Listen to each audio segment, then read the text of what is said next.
Hello, my name is Andrew Brooks. Happy New Year. Today is January 1st, 2021.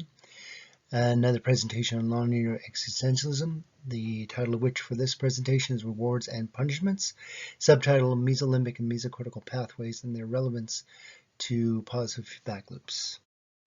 Purpose of this presentation is to give further clarity, further detail to a part of the feedback loop that I presented before, and gave further outlines and further details to in separation and integration. But I feel this one I need even a little bit more just to clarify what I meant and to give further substance to it. So these dopaminergic pathways are very important. There's 8 of them in total.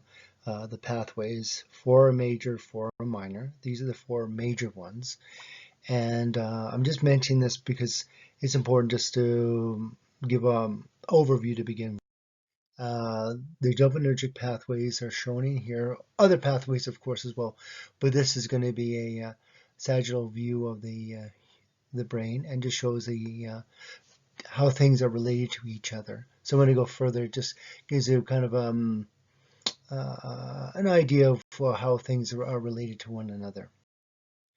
So the 2 pathways dopaminergic pathways I like to concentrate on is mesolimbic pathway and then the mesocortical pathway. The mesolimbic pathway, the pathway begins in the ventral tegmental area, the midbrain, and connects to the limbic system via the nucleus accumbens, the amygdala, hippocampus, the medial prefrontal cortex. And then you've got the mesocortical pathway, and that's with VTA to the cerebral cortex, and particularly the frontal lobes. This is just taking from separation and integration, as I mentioned, version 3, and how I went into the different parts of a feedback loop. All feedback loops, being positive or negative feedback loop, they go off of whether to bring it to a certain baseline or away from the baseline. A negative feedback loop would take it to the baseline. A positive one would take it away. So as described in separation and integration and the other work for nonlinear existentialism, both are at play right now. So these are just going over the different components of it. Read it at your leisure. But again, it's just the idea of having both of them work at the same time. And the reason why it's positive negative feedback loop, the line itself, it describes the energy as it moves throughout the central nervous system and throughout a person's life, changes somewhat. The baseline level will go back to the centralized state, but their overall configuration of it starts high, then goes low, and goes back up again if the positive negative feedback loop works as conjectured and theorized in the theory. So we do have set points, but the positive aspect of it is I'm saying that due to the number of patterns that are laid down in the central nervous system, that the system itself has to be positive, always having to continually try to increase the stimulation side, the cerebral cortex, because the number of the pathways that are laid down are going to be negative or take away from the energy of the system. And that would be inherent in any system that is actually nonlinear to its environment. Because if you are nonlinear, if the system is nonlinear, the tracks that are being laid down are going to be higher probability of going to be negative or are going to be taken away because the individual, as the patterns are being laid down, interacting with the environment, there's going to be a lot of incongruency occurring, a lot of unable to meet needs and such. So if the system wasn't always trying to have positive, the system would be, the energy of the system would be reduced more and more and more. So this positive impulse that's going throughout the cerebral cortex is going to be needed to overcome that over a period of time. So that's why it's called a positive negative feedback. So this is where I felt that I needed to go further to clarify myself. So this is the effector part of the positive negative feedback loop, part of the system that brings about a change in the variable being monitored and controlled back to the set point. This would occur in the amygdala, related nuclei, and pathways. If the level of excitation is to be increased, the amygdala potentiates the cerebral pattern that created it. And if the level needs to be decreased, the amygdala inhibits the cerebral pattern that formed it. Prima facie, when you look at this, it goes, there's something that kind of bothered me is that it only seems that I'm going more towards the positive. So if you have an impulse that's coming from process impulse from the cerebral cortex going to the limbic system, as I've conjectured in the hippocampus, and that one is a positive one, and it meets the needs of the it matches the primary needs baseline activity level, then the amygdala would potentiate it. But however, what about if there's a big negative impulse that comes in?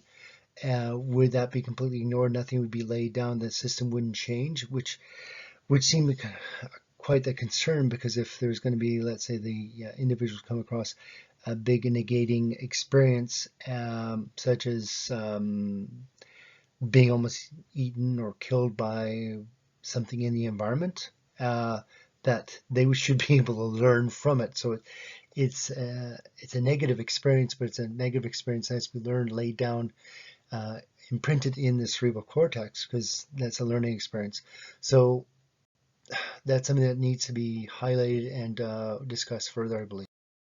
That if it was kind of relatively linear, that we'd say more and more variance would go up, like here as diagonal either way from the central point here over to there. So it can either go up linearly, relatively linear on this one. So I think that's really not what's happening. Is that I'm thinking that through development, the evolution of the central nervous system, that there's going to be an area there that there's very little reinforcing that actually occurs, because we've seen many things that we see around us all the time, and we don't have reinforcing output based on, reinforcing mean that those tracks and such can lay down. There are going to be individuals that have eidetic memories that basically anything they see, if they concentrate on it, they will lay down tracks to it. There will be reinforcing because of that. But I think by and large, from a normal person's normal central nervous system, that actually won't occur. So we can have a minimum one where there's not going to be much response. Then we can have an initial increase, and we'll have a moderate run, and then a rapid cascade afterwards. And in some ways, it was the next one. This is very much like exponential growth. So on this section right here, this would be minimum. Then it would be going over to the initial. Then we go into the third part of it, third phase of it, the moderate, and then you'll have the rapid or cascade, because it just goes directly up here. So the idea is that the middle area here, either negative or positive, there's not going to be much of a reinforcing output because of the input going to the limbic system through the hippocampus, and then being reinforced through the amygdala and its associated pathways. So what happens is that nothing right here, and then it starts to get the reinforcement is going to be stronger here, and then it's going to be the moderate, leading to basically almost straight up. So that to me is very important. So we actually kind of reserve, don't overwhelm the limbic system's ability to reinforce input from the surroundings, and then it gets higher and higher as it goes up. So around here, this is just before it gets cascading, or basically straight up growth, straight up reinforcement. And again, this is kind of the idea of just a moderation. So if something's extremely important, positive and or negative, then the reinforcement would be exceptionally high right here, because the amount of positive or negative is equally as strong. Another thing on top of that is that as a line that I showed you before, which I refer to as the variable reinforcement response curves. So each one of these curves is going to be a variable reinforcement response curves, because they have different segments to them, different phases, as it were. So also the idea that the overall curvature of each individual one of these variable and reinforcement response curves is going to be different. You can have a low integration, optimal integration, and supra-optimal integration. What I mean by integration is, again, going harking back to separation and integration. The thesis that summated everything together is that integration is taking external patterns and having them integrate with each other to reduce the residual incongruencies between them. And that, to me, was kind of the meaning of life, the goal of the system, as you go from the non-optimal ones, baseline activity level, which would be a reflection of how the individual patterns are integrating with each other, to when they actually do integrate very well. And so that would be the optimal integration. And then I'll show you the next picture where you actually have a super optimal integration. So on this one, you would have the different lines kind of showing what I'm meaning. So again, we have negative and positive. And then on this one, you can actually think of 0 being around down here. This is your overall cerebral activity in the cerebral cortex. And this would be the primary needs baseline activity level. This is how it's kind of like evolving through the person's life. They may have started here and they go down and then they go up towards being back to the original condition, which is the primary needs baseline or activity level. The other things to know is the red here, which would be anytime that the reinforcement or the energy is beyond that, that's dangerous, and it would actually cause the system to deteriorate or break down. Just too much stress, too much input into the system.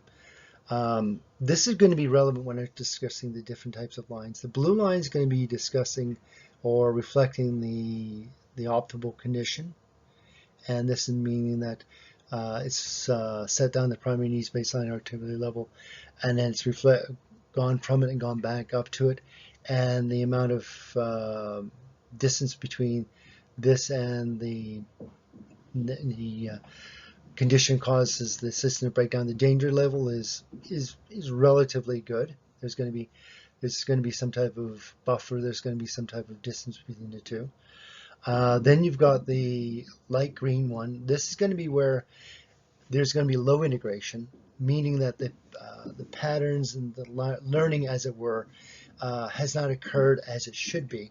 And this is going to be that the stimulation occurred, allowed for increasing in stimulation, allowing for, because there's more and more reinforcing output, would lead more to stimulation of the cerebral cortex. However, the thing, because that's not occurred because of the integration of the patterns that the person's been exposed to, and through their frequency amplitude modulation allow them to find an optimal condition.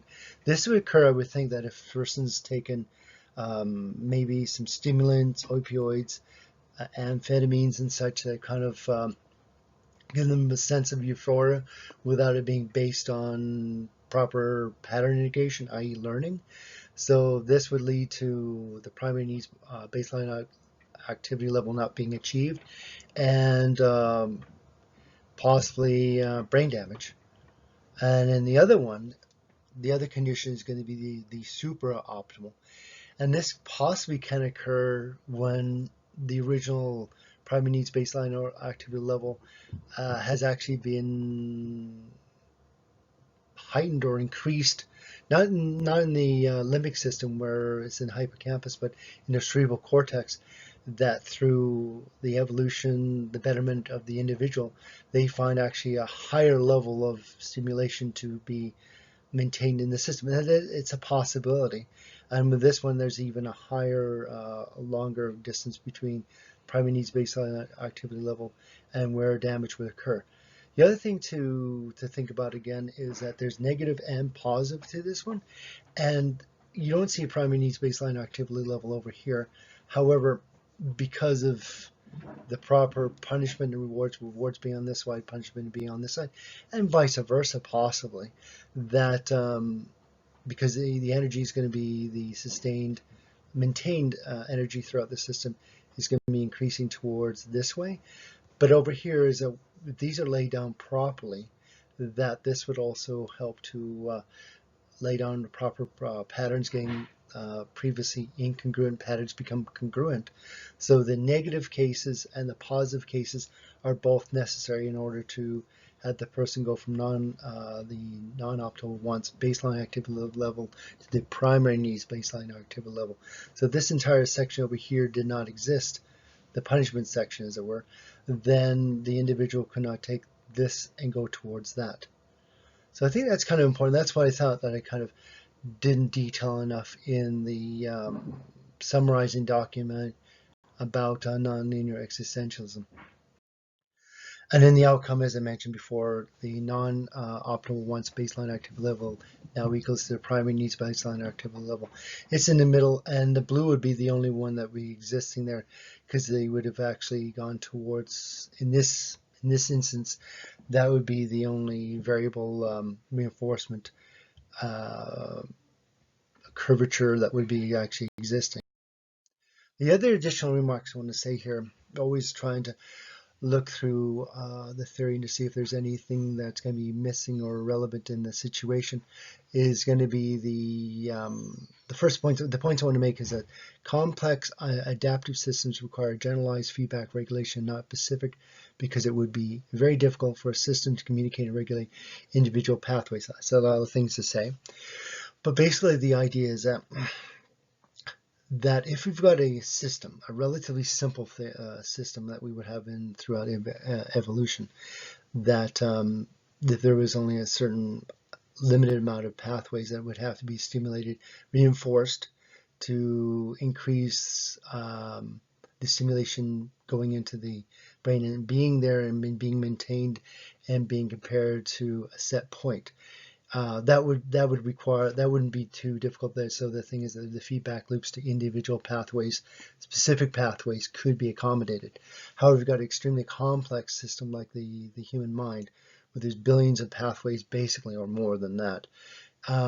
You could not have pathways going back to them specifically.